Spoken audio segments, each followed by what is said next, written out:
नमस्कार दोस्तों, SR coaching के ऑनलाइन प्लेटफॉर्म पर मैं तरुण कुमार आप सबका स्वागत करता हूं।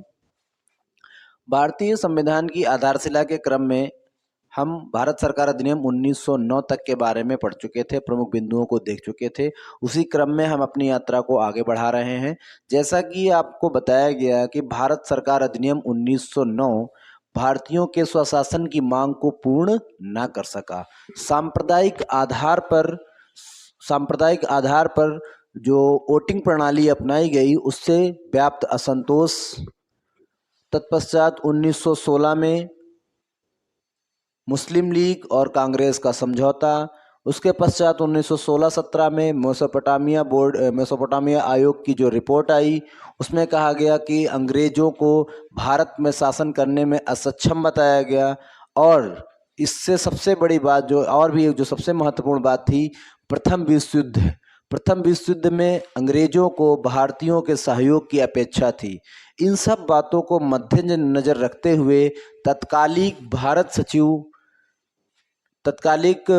भारत सचिव जो राज्य सचिव थे मोंटेग्यू, उन्होंने भारत को इन्हीं सब जो 1909 की कमियां थीं उनको दूर करने के संबंध में एक सूचना जारी करी, एक निर्देश जारी किया कि जो भी कमियां हैं हम उनको दूर करेंगे। और उसी क्रम में उन्होंने भारत को एक स्वतंत्र डोमिनियन का मतलब है स्वशासन वाला राज्य घोषित किया कि हाँ, भारत को स्वतंत्र स्वशासन प्रदान किया जाएगा, ऐसा उन्होंने घोषणा करी। और उसके पश्चात 20 अगस्त 1918 का जब वो भारत आए तो उन्होंने तत्कालिक जो भारत में गवर्नर जनरल थे वो चेम्सफोर्ड महोदय थे। मोंटेग्यू भारत सचिव थे और चेम्सफोर्ड महोदय उस समय गवर्नर जनरल थे। और इन दोनों ने यहाँ पर आकर के अन्य नेताओं के साथ विचार विमर्श किया और शिमला वार्ता के पश्चात 1918 में मोंटेग्यू चेम्सफोर्ड सुधार की रिपोर्ट प्रस्तुत की गई, जिसको भारत सरकार अधिनियम 1919 के रूप में पारित किया गया। इसमें जो प्रमुख परिवर्तन किए गए थे, जैसा पहले ही उन्होंने घोषणा करी थी कि भारत को एक स्वतंत्र डोमिनियन की उपाधि दी जाएगी, मतलब भारत को स्वतंत्र स्वशासन का राज्य बनाया जाएगा। दूसरी चीज, इस अधिनियम में पहली बार भारत में उत्तरदायी शासन शब्द का प्रयोग किया गया।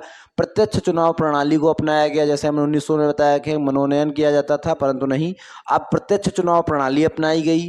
केंद्र की व्यवस्था थी, केंद्र की व्यवस्था को द्विसदनात्मक विधायिका में परिवर्तित किया गया। उच्च सदन और निम्न सदन, जो राज्य परिषद थी उसको उच्च सदन और राज्यों की विधानसभा को निम्न सदन कहा गया। तो इस तरह से भारत के 8 प्रांतों में द्वैध शासन लागू किया, 8 प्रांतों में विधानसभा का गठन किया गया और भारत में द्वैध शासन प्रणाली की शुरुआत की गई थी। जो राज्य थे उनके गवर्नर नियुक्त किए गए और वो जो राज्यों में विधानसभा थी, कहने का मतलब जो 8 राज्यों में स्वशासन की द्वैध शासन प्रणाली अपनाई गई थी उसमें गवर्नर महोदय थे, गवर्नर अपना राजकाज देखते थे। इस तरह से भारत में द्वैध शासन प्रणाली प्रारंभ की गई।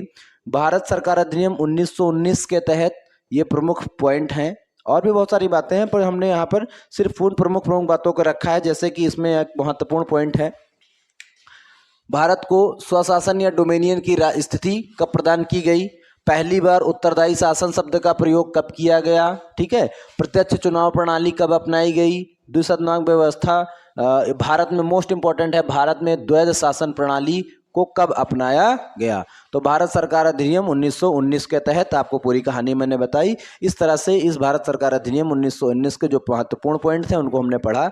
इसके पश्चात आगे हम बात करेंगे भारत सरकार अधिनियम 1935 की।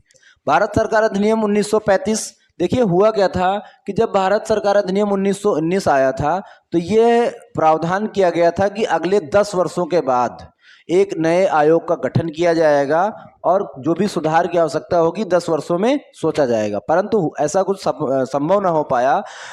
जब भारत जो द्वैध शासन प्रणाली लागू की गई थी ये सफल ना हो सकी। द्वैध शासन प्रणाली की असफलता और भारतीयों की अधिक स्वायत्तता की मांग के मद्देनजर 10 वर्ष के पूर्व ही 1927 में साइमन आयोग का गठन किया गया और 1928 में साइमन आयोग मुंबई पहुंचा। 1928 में मतलब ये ब्रिटेन से अपने इंडिया मुंबई 1928 में पहुंचा और साइमन आयोग का व्यापक विरोध किया गया, क्योंकि भारतीयों की शासन व्यवस्था में सुधार के लिए ही साइमन आयोग का गठन किया गया। और इसकी बात यह थी कि इसमें भारतीय कोई शामिल ही नहीं था, इसके सदस्यों में सारे के सारे अंग्रेज थे। इसी बात को लेकर के 1928 में साइमन आयोग का व्यापक विरोध किया गया, हमारे भारत में बहुत ज़्यादा विरोध किया गया। और उसी समय ML नेहरू मतलब मोतीलाल नेहरू की अध्यक्षता में नेहरू समिति का गठन किया गया। भारतीय नेताओं ने मिलकर मोतीलाल नेहरू महोदय के अध्यक्षता में नेहरू समिति का गठन किया। नेहरू समिति ने जो रिपोर्ट प्रस्तुत करी उसको हम नेहरू रिपोर्ट के नाम से जानते हैं। नेहरू रिपोर्ट में भी भारतीय सुधारों के बारे में बात की गई थी, कौन कौन से सुधार होने चाहिए, हम क्या चाहते हैं, इन सब बातों को नेहरू रिपोर्ट में सम्मिलित किया गया था। इसके पश्चात 1930 में प्रथम गोलमेज सम्मेलन हुआ, 1931 में द्वितीय गोलमेज सम्मेलन और 1932 में तृतीय गोलमेज सम्मेलन हुए। इन सम्मेलनों के तत्पश्चात नेहरू रिपोर्ट और इन बाकी सम्मेलनों के पश्चात जो प्रमुख सुझाव निकल के आए, उन सुझावों से यह बात स्पष्ट हुई कि भारत में शासन व्यवस्था में आमूल चूक परिवर्तन होने आवश्यक हैं, वो बहुत ज़्यादा आवश्यकता है, परिवर्तनों की आवश्यकता है। इन्हीं के मद्देनजर 1933 में एक श्वेत पत्र के माध्यम से नए संविधान मतलब अभी तक जो भी नियम कानून बनते चले आ रहे थे, ये डिसाइड किया गया कि नहीं, वास्तव में आवश्यकता है, परिवर्तन की आवश्यकता है। और इसी के मद्देनजर 1933 में एक श्वेत पत्र के माध्यम से नए संविधान की रूपरेखा प्रस्तुत की गई कि किस तरह से हम और परिवर्तन करेंगे।